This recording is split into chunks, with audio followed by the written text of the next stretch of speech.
Hey everyone, welcome back to another episode of Chasing Optimum. I have a very special guest here today. I'm a bit pumped about this. Alex Phillips. Thank you. Thanks for having me. Good to have you. Mate, I really appreciate your time. I know you're the busiest guy in Australia, especially in real estate.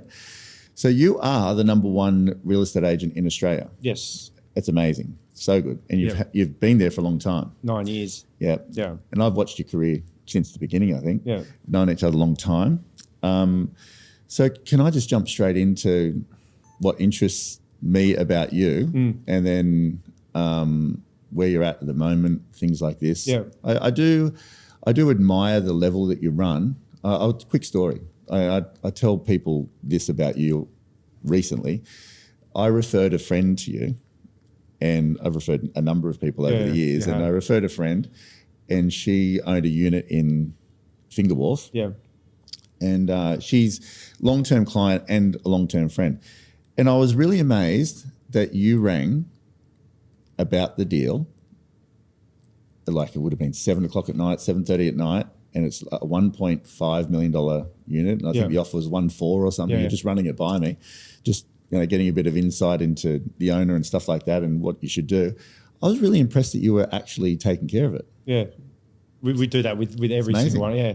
Yeah, I know you have your team and stuff like that, but you were very invested in the outcome, and you got the right price and everything. I said to the guys in my team, because I think sometimes people get successful and they lose the touch of what got them there. Yeah, it's so true that. Yeah, it was amazing. Yeah. So anyway, I'm very impressed with that. Thank you. So number one in Australia, did you set out to become number one, or you just doing business? Just doing business, and I don't. It's funny, like I'm in it because I love it, and I get off on the fact on selling houses and winning business over other agents, and I enjoy it. It's not like a job for me. You're in a highly competitive market, probably the most competitive on the East Coast. Yep.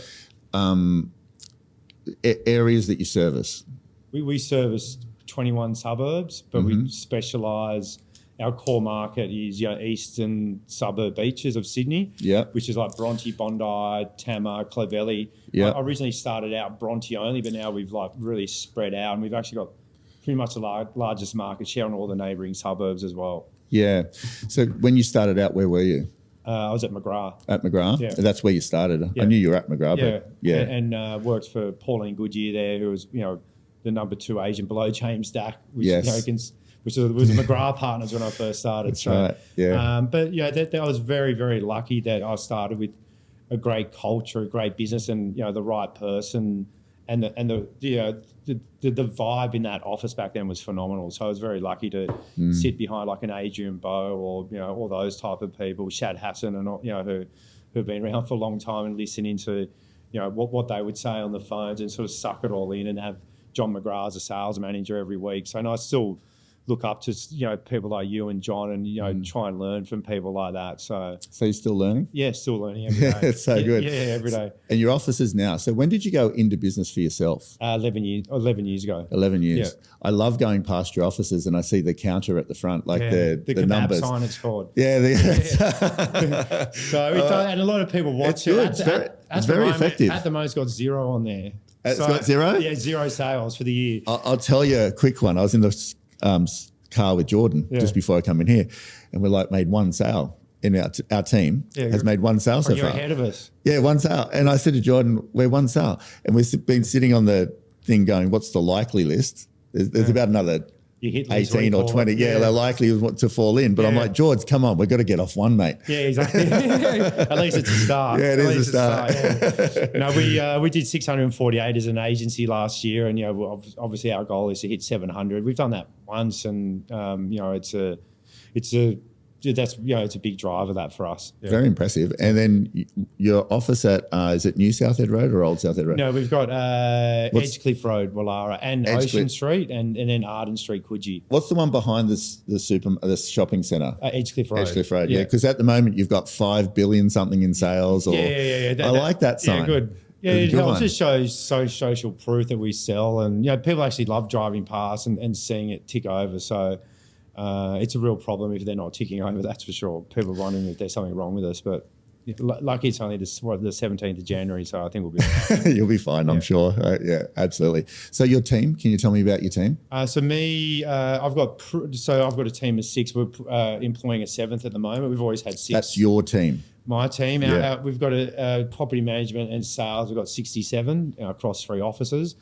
My team, one thing without my team is we've actually got combined 75 years of experience just in my team. Myself, obviously, I've been in the business for over 20 years. Prue, my EA's 13 years with me. Kenji, 10 years. Vince, 6 years. Gavin, 7 years, and Tom, 2 years. So it's a very close team, very well run. We all work with each other. We're all interlinked, so we're all helping each other. It's a great. I'm very lucky to have the best team. Yeah. What do you guys personally write? We did just under 16 last year. Yeah, it's amazing. Yeah, fantastic. Yeah, it's like our 3rd best year. So and do you list and sell every day? Every day. Every day. Yeah. Other than I still take 10 weeks holidays a year though, so it's we do it in big chunks. Talk us through that. Talk us how do you so it's all well planned like a year before. So I had a month just now. I'll do a month in June, July. And then we've already started. They're already pre-booked. So you pre-booked them? Yeah, they're all they're ready to go. And then you basically I don't get burnt out. If I get burnt out, it's a week before I go on holidays because it's around the corner. But all of our years start 6 months before. So I'm already pre-planning 2025 in June, July because I've got my hit list of vendors aren't ready to go now to get them ready to launch. So last Saturday we had 19 open houses. This weekend we've got 32. Gee. Yeah, and that's it's the 18th of January. So I would say we're probably 6 weeks ahead of all the other agents. So that's how I believe we keep top of mind and keep ahead of everyone else. Everyone's trying to chase us, but we're trying to get better and better and be ahead of everyone. And when you've got that many listings online, people want to get attracted to that and we get more listings out of it. And that basically just sets us up for the whole year. So we don't sell in December. We don't really do auctions after mid-November because we know the market's, turns terrible then. So all we're doing is actually listing for the new year. Okay. So it's everything's really well, in advance. So there's probably many agents getting back now that are scrambling for listings. That's something that we never need to do. Yeah. So do you on that who looks after your stuff when you're gone? I've never been, and I'm more curious for me because I've never been able to take holidays and be comfortable. That's something you've got to let go of. And that's something that I've learned, that these guys in my team, they're going to miss listings, they're going to miss opportunities.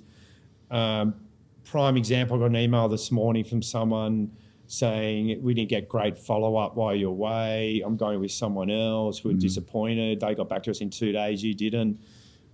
Yeah, I bled the ball down, but I'm on a holiday. I've got to, I need that switch off because I actually divert my phone when I'm on a holiday. Yeah, I rang you. Yeah. I rang you when you were away. You were in Dubai. Yeah, that's right, yeah. So and you text me back. Yeah. So I still get back to the people I need to get back to, but what it does is allows the team to grow because they're doing their own listing appointments without me, overshadowing them and micromanaging them. They grow, they get better, they get more listings, they become agents. Yeah. So, but they're going to miss a lot, and I think they've got to miss a lot to get better. It's going to hurt their bottom line, but at the end of the day, if I don't do those holidays, we would be probably writing half as much because I'll also probably be out of business by now because you just, you're burnt out by dealing for sure. Absolutely. So I saw on a video recently that you shoot for 200 sales a month, a year. Correct, a year. Sorry, is that right? Yeah. Yeah, 200. We did 200. We just hit 200 last year. 209 the year before. Our best year was 254 in COVID. But I think now, I've got to a point where, going for those big numbers is hard. 200 is hard, and it's still a goal to hit. That, and we're comfortable with. It's just a good number that you like operating at.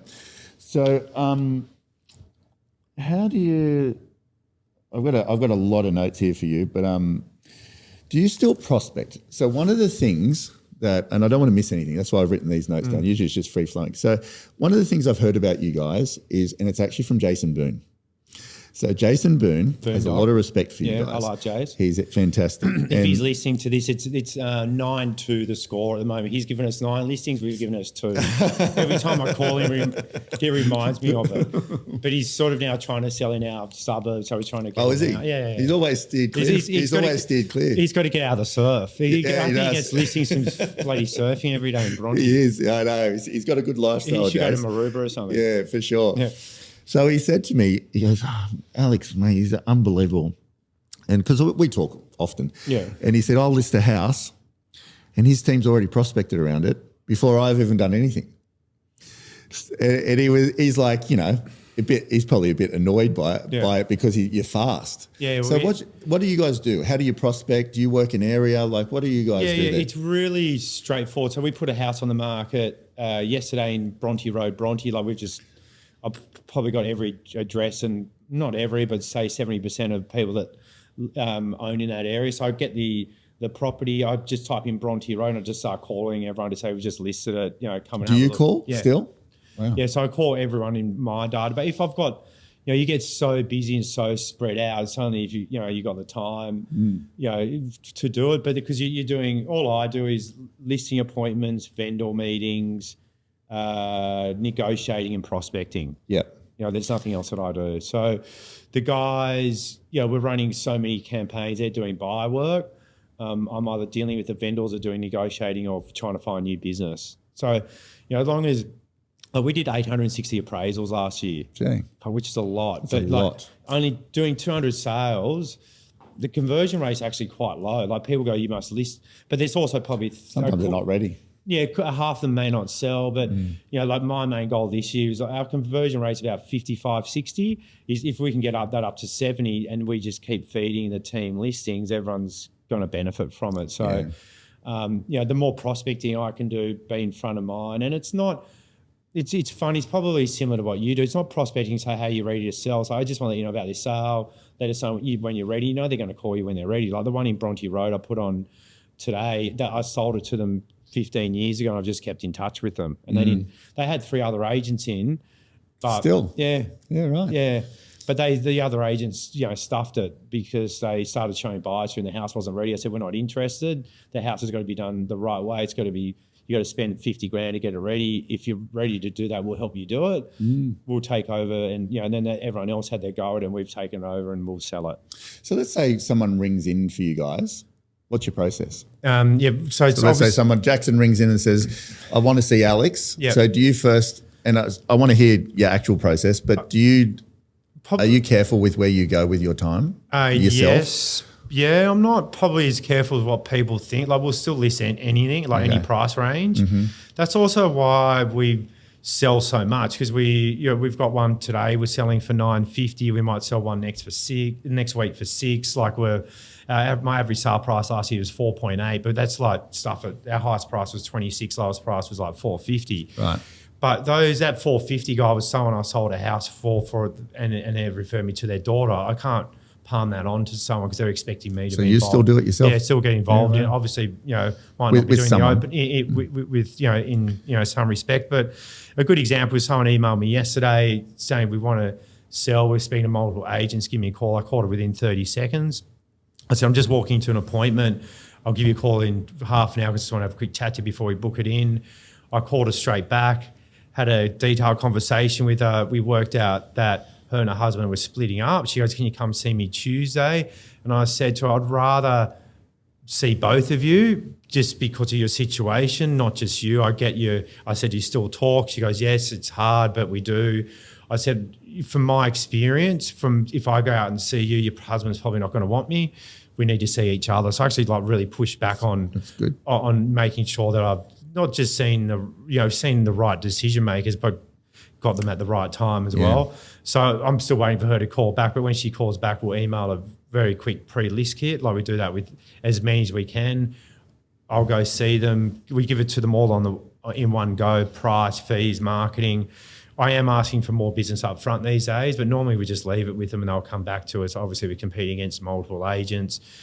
Text her after, call the next day, send them a 2-page listing proposal, and then try and list a business. Okay, awesome. So there's quite a few touch points there. Yeah, absolutely. So speed sounds very important to you. Yeah, really important. I think probably people may think that because we're so busy that we might miss things, or we're not quick, or we do win a lot of business because our perception is, fuck, this guy's number one agent is probably an arrogant type of guy, but let's just get him in anyway.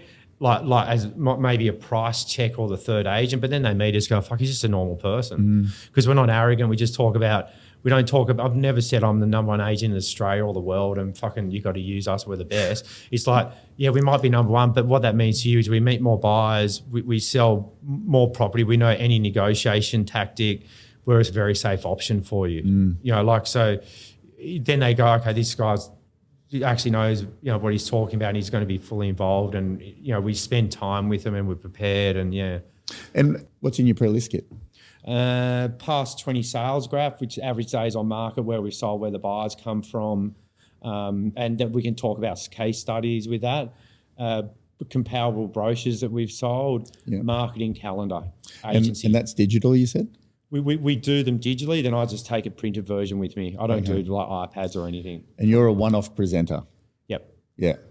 And then at the end, one of the questions I had for you, do you close? Because I struggle with closing myself. Yeah, I do. I'm probably a bit like you, because I know, and I think that's what people probably like about. We're not like, you know, what was it going to take you to sign now? Yeah. Like, if we know that there's the right moment, the right vendor, but that's probably only 1 in 5. Yeah. And I think they like just go, come back. You know, this is, you know, I don't go, why don't you, I'll walk outside and have a think about it, then I'll come back. Yeah, I'll give you 5 minutes. Yeah. So no, like I'm very much like you know, and I think people respect that, because you're not like, there's no commission breath. No. There's no desperation. Like it shows more confidence, I think, because it's like you want the business, but fuck, you know, like I think people like that a lot. I like when it starts nice. I like when they say, Alex, we want to use you. Yeah, not exactly. like we're forced to, because you, like you say, I'll give you 5 minutes, I'll come back in. I rang James Tostovan one day years ago, and I was like, everyone else just seems like they close or have some closing strategy. I have nothing. And I just say to people, would you like to get started? Like if it felt right, and if it didn't feel right, I don't ask. I just do my follow-up thing. And I said, Jimmy, do you close every listing you go to? Sounds like it. He goes, no, not at all. He sort of said what you said. Yeah. He goes, no, not at all. No. Yeah. And I think people, you get more out of it. I think, you know, they can feel a bit of, hang on, I've only just met you, and you know. Yeah, absolutely. So, and then you do that, and then your follow up is what you said. Yeah, exactly. Yeah. Call and okay. So, do you get too busy?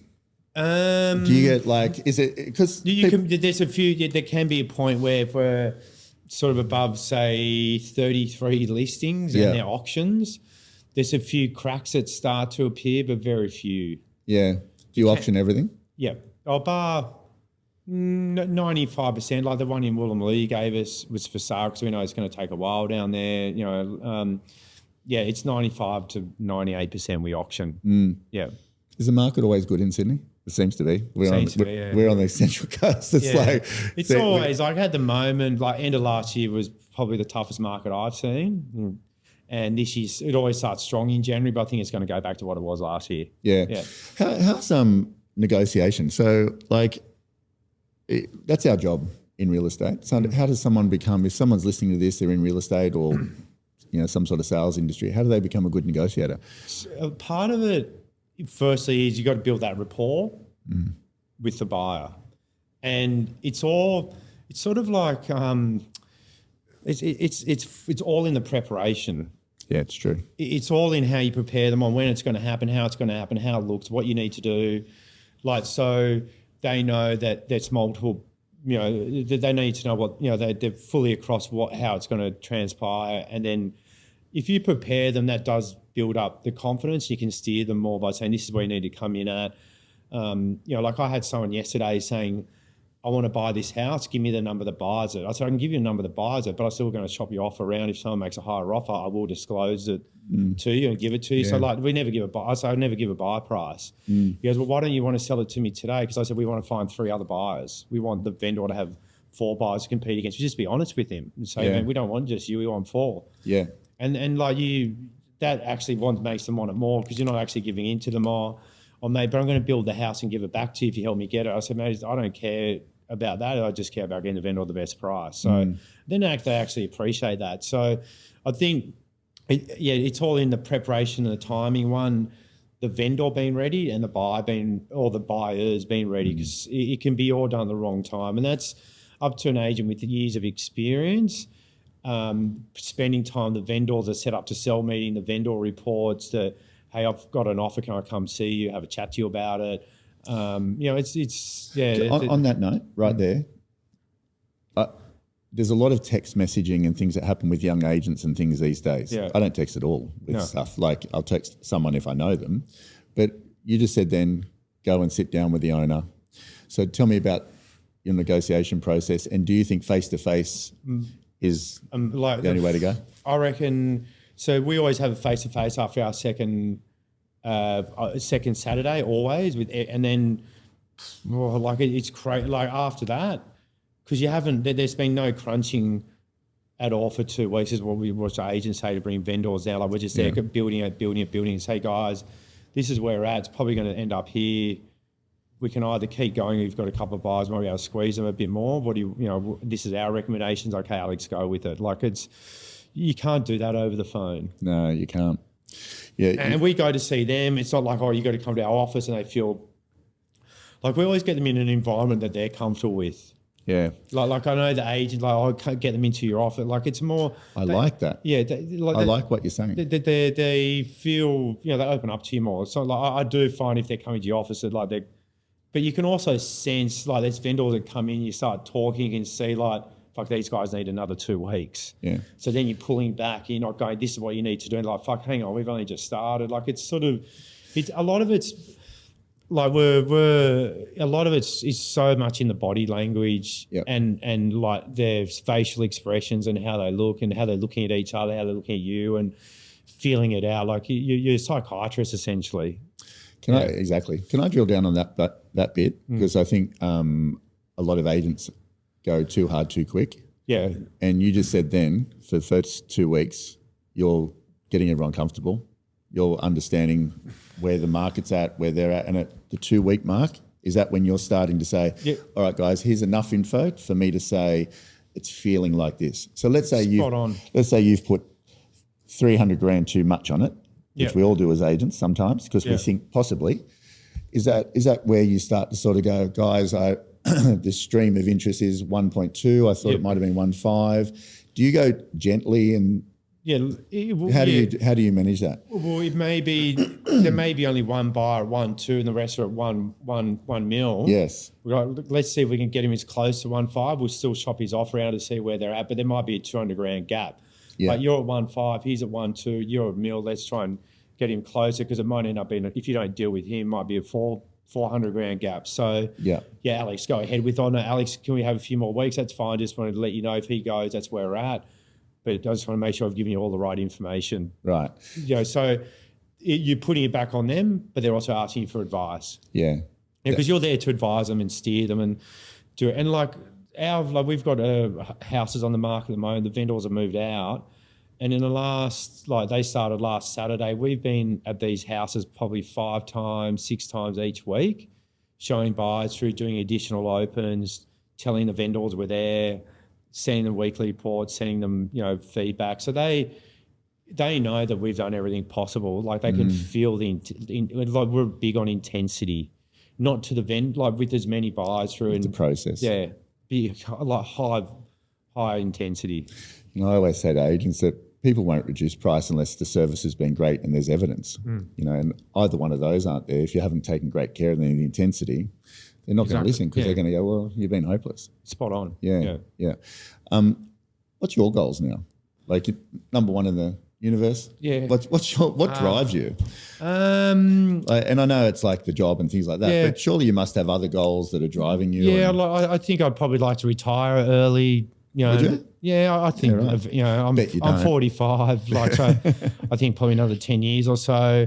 I think it's having a really good lifestyle, like good balance. Obviously leaving a legacy, being able to sell out of a business. Having living life with no mortgages, having a family, all that sort of stuff. Yeah. Yeah. You're married now? Married, yeah, no kids yet. No kids yet. Yeah.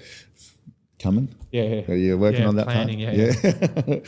Yeah. Okay. So, but do you drive a Ferrari? As a second car. As a second car. Yeah. Someone said to me, I don't know, a year ago, Alex drives a Ferrari to his appointments. And Sometimes I do, yeah. Yeah, do you? It's a grey, understated Ferrari, though. It's as understated as you Is can it? get. Yeah. Yeah, right. I'm never late to my appointments. So. So good. Yeah. So if the market is slower, what do you do? More vendor meetings, more buyer work. More vendor meetings, more buyer Yeah. work. Like we're just talking about it last night with my guys in the office that 60% of vendors we've got on the market at the moment want to buy something after. And they're sitting on their feet at the moment because they're wanting to sell. So I said, let's start feeding them what their next property looks like. Send them links of our properties, their next properties. I did that to 2 of our vendors last night through other agents' listings. They're going to go look at them on the weekend. So they're going to go, well, okay, I've got something to go to. Can you get mine sold?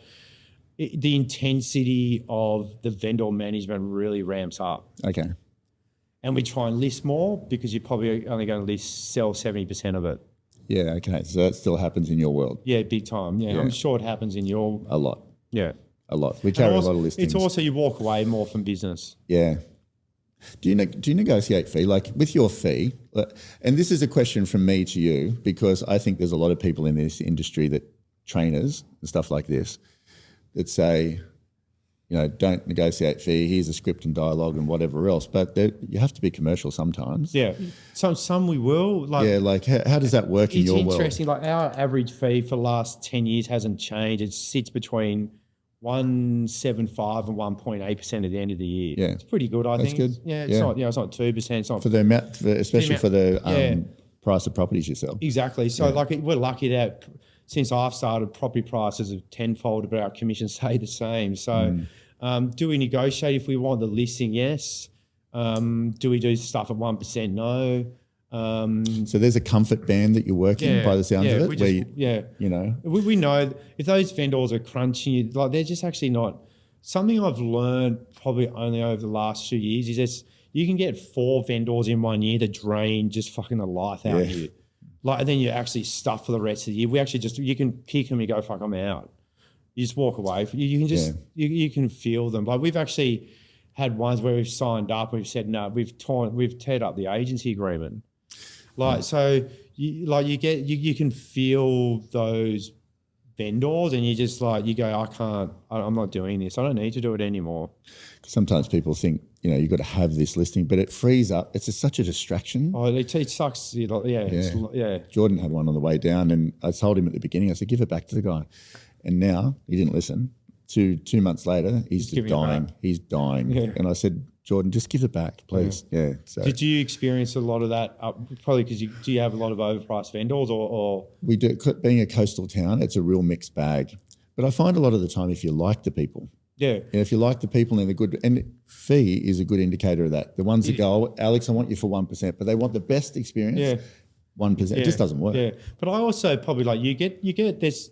Like Prue says, they're our people. Yeah. Like you walk into a listing, they're our people. I walk into a listing and go, I can actually walk and go, fuck, we've got no agent. They're just not our people. Yeah, for sure. Like people, and you don't want them anyway. Like we're too busy. We want to enjoy ourselves. Like it's a stressful job. Like it's like you got to remember, we've got 30 houses on the go at the moment, and every one of those houses, the pressure's on you. Yeah, for sure. Which I like that. But if they're calling me before I call them, well, what are you doing? Well, fuck, man, hang on. We're on to it. Just, they're the ones you don't want. But you do get attracted to certain demographics. I believe we do, and I'm sure you do, and there's definitely some you don't want. You got to vibe with them a bit. So with your office, you're a busy guy with doing stuff. How do you run the businesses? And on top of that, can you please answer this one for me? Great agents or agents that do well for a couple of years, whatever, they go out and open office. Yeah. So can I get your thoughts? One, how do you run your offices and how's it set up? Because who's running it if you're selling houses? And then your advice to agents or people that do well for a short time and then go and try and be a PPD. Like I asked you the question before we sat down, you you're not involved in it. I'm not involved in running. Or Jason, my business partner, just runs the whole business. The whole thing? Yeah. Yeah, right. We've got like head of property management. Jason's oversees everything. So I'm not involved in it really in any way, like a little bit, but Do you have not 3 much. people when you first started? And Debbie's still involved in Debbie's it. still involved, yeah. But I think that's why it does so well. Like it's, firstly, I think our business, like when I'm in the office and I'm making 100 phone calls, it's an open plan office. I don't sit in a glass box somewhere. The energy flows through the office. Like I went into the office before here this morning, so I was in there at 6:45. So I was in there for 45 minutes before I left to go here, and I'm always the first one in every day. And I think people Still? Yeah. So, and I think... Make me look bad. Yeah.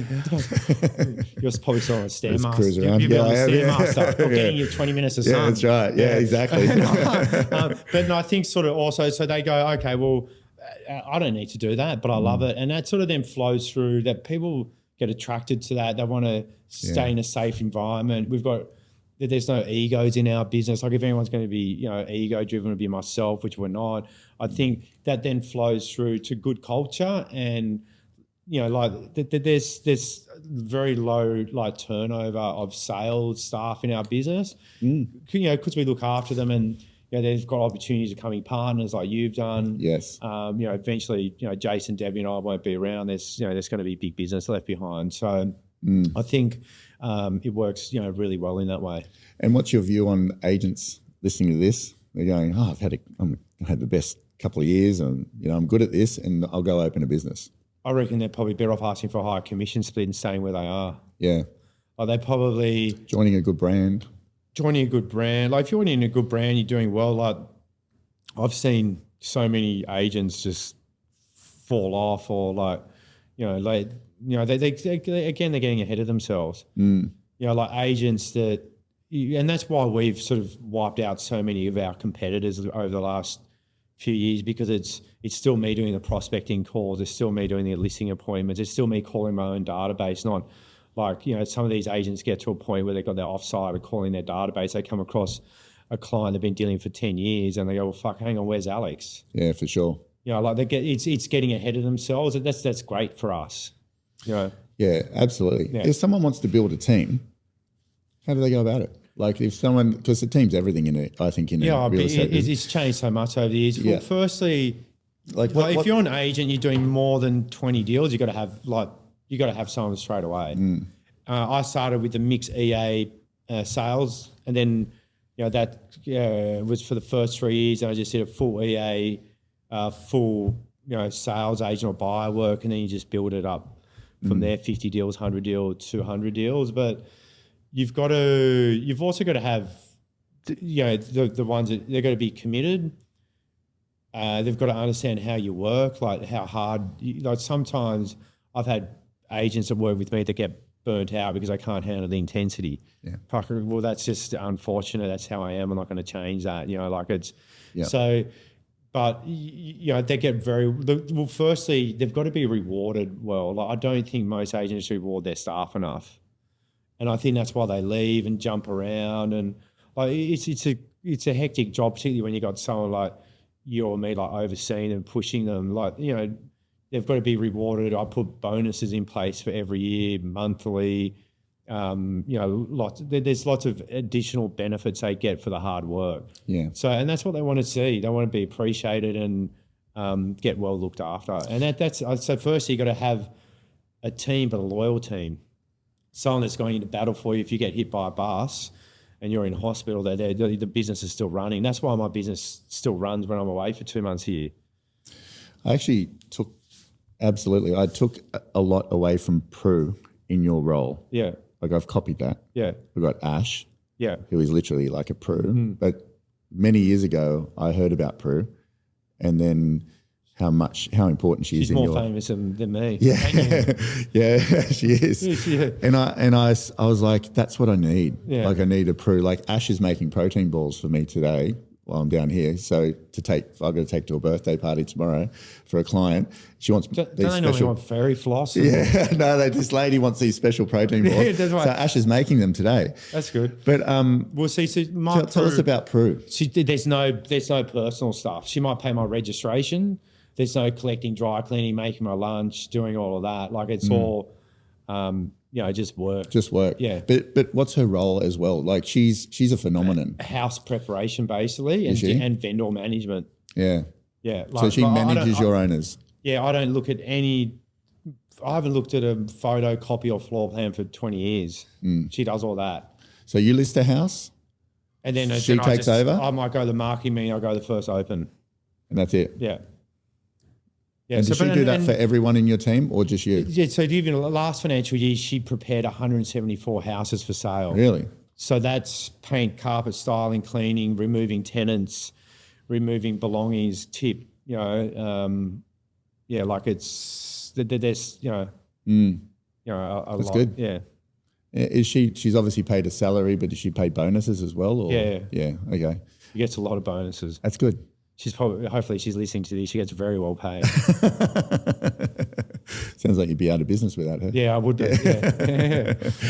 Do you get nervous before big appointments? And I used to, I'd say, no, because I'm so well prepared. Okay. Like I go, fuck, if I'm like every listing appointment and it's a big one, Talk us through your preparation. If I'm out of area and I'm competing against like a big agent, like it's hard. It's like a Michael Parlia or something like that. They're a great agent, amazing guy. Yeah, mate. Like if I'm competing, you're on the back foot, but that drives you more. If you've asked the right questions before going in there. So how do you prepare? Tell me. So good question. So this morning I came in, I wrote notes for my 3 appraisals today. All 3 kits were ready for me. So they've got the CoreLogic printout, comparable sales, past 20 house sales, agency calendar. I've gone on, I've looked at when they're bought it, their names, who they are, see if I know them in some way, might Google them. I've handwritten notes on each one of them, so I can refer back to them. So when I get to the listing appointment, we've got full control of it.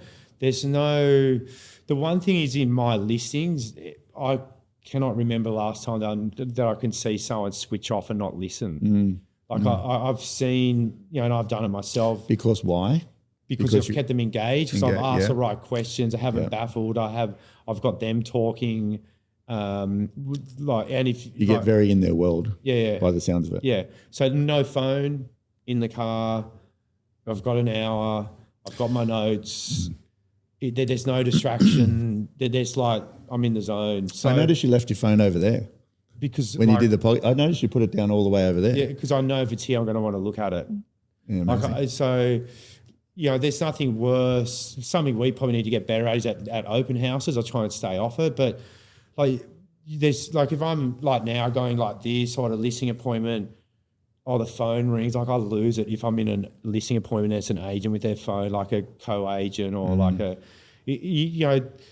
you're listing their biggest asset and they're probably expecting us to be busy, time poor, not going to have the time, and then you're fully focused on them, that in itself is going to get you a little bit closer to winning the business. Because it is an energy game, and unless you're present, you don't have the right energy. Exactly, yeah.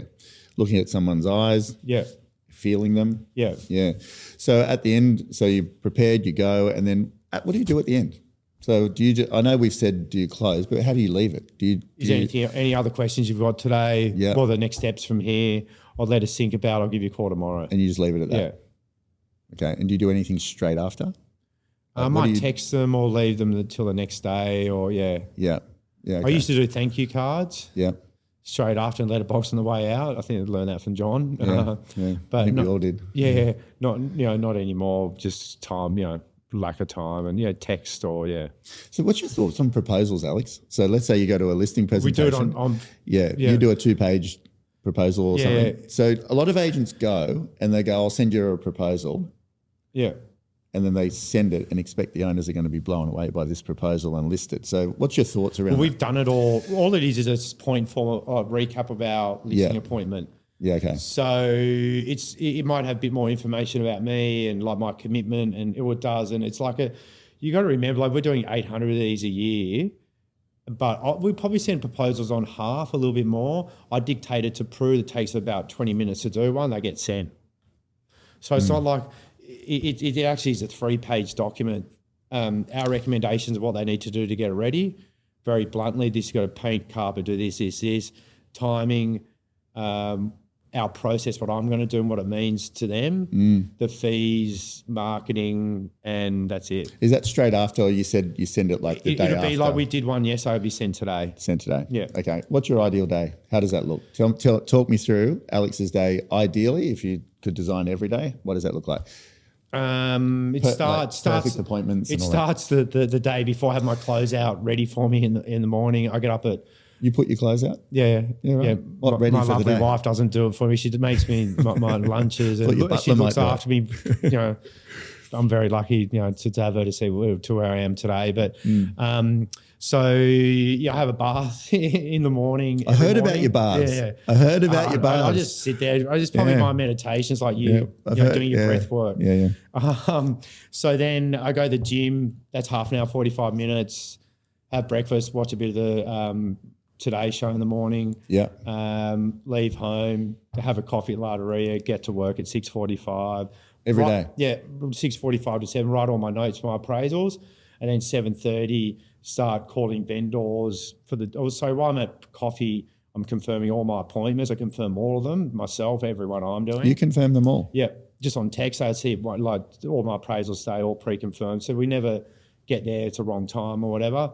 In the office, start making phone calls from 7:30. I'm generally in the office between 7:30 and 9. Then I'm out for the rest of the day. Okay, 7:30 to 9. Yeah, and then out. And I don't. I'm normally at home having dinner with my wife at 5 o'clock. Yeah. Well, not that. Do you do night appointments anymore, or just no? No. It's funny, isn't it? You don't need to. No, yeah. I think COVID changed all that. Yeah. Yeah, I think. My brain's gone by then. Anyway. I'm cooked. Like Prue's booked in these auctions midweek for because we've got so many properties on the for 6 o'clock. I said I'm not going. It's too late. I'm not going to go. I'll just be on the phone. Yeah. It's so good. Yeah, I can't do like. Just be on like big FaceTime screen. So yeah, I'm cooked. But like So I'm you're in bed and then have dinner. Maybe watch half an hour TV, have a tea, go to bed. I'm asleep by between 9 and 9:30. So health, like like you're big on train health? every day. Yeah. I've got my lunches all pre-made. I normally eat like steak and rice, or salmon and rice, and ham and salad roll or something like that. But all my meals they're already done. Scrambled eggs in the morning. So it sounds like you're a very organised person. Yeah, very organised. Yeah. Everything's Clothes out, food done. Yeah. Do you think that helps with managing stress during the day? Big time. Yeah, because it's my energy levels. I don't have like ups and I drink a lot of coffee in the morning, like black coffee. But then like I've got a very high energy level all day. Like I had an appraisal yesterday at 4 o'clock, and I knew that was late for me, so I made sure I ate something half an hour before, and I was full of energy. So important. Yeah, like it's I see your foods you eat, like that's amazing. Like I eat organic, salads at night with a piece of steak or like it's all good. It's actually every meal I eat is extremely good quality. It's actually very hard for Your me. skin looks great. Yeah, thanks. Yeah, I've really put a good. face mask on every night. Yeah, it's really good. But I think, it's hard for us to eat out at restaurants now because my food's better. Hey, it's how I feel, see, Jackson. That's what I say. It is. It is. Tara wants to go to these cafes, and I go, but I was like, Tara's, our food's better at home. Yeah, it is. Like it's crazy. Like you know what you get the right produce at the right time of year, and like it's amazing. Yeah, I love it. Yeah. It's a big part of it. Like as you're probably the pinnacle of health. Try. Have you done the 24-hour Stairmaster yet? No, that's 2 coming. hours. I'm doing 3 hours this Sunday. Good, but I think that's probably that changed for me 10 or 15 years ago. Like I think, and it's like definitely like helped. I reckon that's half of my life is being healthy. So if an agent is listening to this and they work hard, they want to be an Alex, and they do this thing and they go party hard on the weekends and all that, what's your advice to them? And they're trying to live this life of high performance and high play. I've done that. You've done that. We've all done it. But luckily I was able to do it and still do high performance. Yeah. But I still reckon I would have been off 30% from Monday to Wednesday. Yeah. You're aggravated. You're fucking eating wrong. Yeah. Sleep's everywhere. Yeah, your sleep's everywhere. Like you can't. You can do it, but you're going to come up against us in March. And you've had 3 months and you're fucking burnt out, and we're just like, bang, bang. Like, it's going to be hard for you. With your health and stuff, did you just make a decision one day to go, I'm going to run at optimum? Like, did you just I actually got to the point where it's just become part of my daily routine. I love it. Yeah, and I don't know, and the more you read about it, the more that like you want to have muscle mass as you get older, and you want to have like good energy levels, and you try and cut out processed foods, and you do feel better. Yeah, it's a process, isn't it? You go a bit. You sort of get a bit better. You get a bit better each year. Like I think that's the main thing, is trying to get 1% better every day, every year, and yeah. Sure. A couple of last questions. Yep. If an agent is in a slump, what do they do to get out of it? I've been in many slumps. Like I've had lists. I've a few years ago lost 8 listings in a row, and you're like, fuck. Like you can, if you get in a slump, then you're going to lose another 8. You've sort of got to like draw a line in the sand and go, okay, I don't go back to what I did wrong. I go back to my notes on the previous 8 listings I won and what I did really well to win those. Okay. I don't go, what could I have done better? Call that vendor. Why not did you use me? Like that one that came in overnight saying you didn't get back to me quickly. I went back to another agent. He got back to me in two days. Very disappointed. Like I was on holidays. I just wrote back saying, great, I'm sorry that happened. Great, good luck with the sale. Fucking see you later. Yeah. Like cut it, done. Gone. Like otherwise you carry it with you, don't you? Yeah, it's just gone. Like it's like we've got so many balls in the air. Like we're missing a lot, but we know, and you can get to. But if you're in a slump, also you've got the wrong headspace because you're low energy. You've been out partying. You're going to get real negative. So it's like cutting out that negative energy, the negative people in your life, the distractions. And then like just steamrolling ahead. It's a mental thing. You just said it then. How do you handle disappointment? Because there's a lot in this business. Mate, there's every day. Like I woke up this morning at 4:30 and read that email. Just fuck whatever, move on. Like, do I care a little bit? Am I going to listen to another 3 today? Hopefully. Like there's so many balls in the air. Like I get if you're struggling, but if you've done like I've lost. Like I'm trying to get a big listing at the moment. I reckon we're 50-50 on getting it. We've done so many things to get this listing. Like if we miss it, I've done everything, whatever, move on. Do it, give it your best. Yeah. Give it your best. If you've missed it, they've preferred the other agent. Don't get down, find the next one. And do you have expansion plans? 2 last questions. I know you got to go to an appointment. Yeah. Do you have expansion plans? Yes, we're trying to buy another business at the moment to grow our rent roll and our brand in the eastern suburbs. We're not going to go anywhere other than the east. How does people get a job with you? Call me. Call you? Yeah, and I'll just call me direct. And the last thing is, best advice for a new agent? Long game. I keep saying it. I get calls every day. How do I do this? How do I become you? It took me 10, 15 years. Peel back the layers, do everything right, build your own brand through good work ethic, great database management, best product knowledge, great buyer work, and don't think it's going to happen overnight. Do you believe in working an area? Big time. Big time. Yeah, you got it. You got to have a patch. So we're lucky that we spread out, and that's probably why we're able to do. Like most agents can't do the amount of deals that we do, which I get because they're just so localized, and they're that's why it's good being under a McGrath or a PPD. There's not PPD Wallara or we can go anywhere. You know, we've got the big spread, so like a regional approach. Yeah, it's great. Yeah, mate, you've literally got the best profile in the industry. A lot of admiration for you. Yeah, thanks for coming on.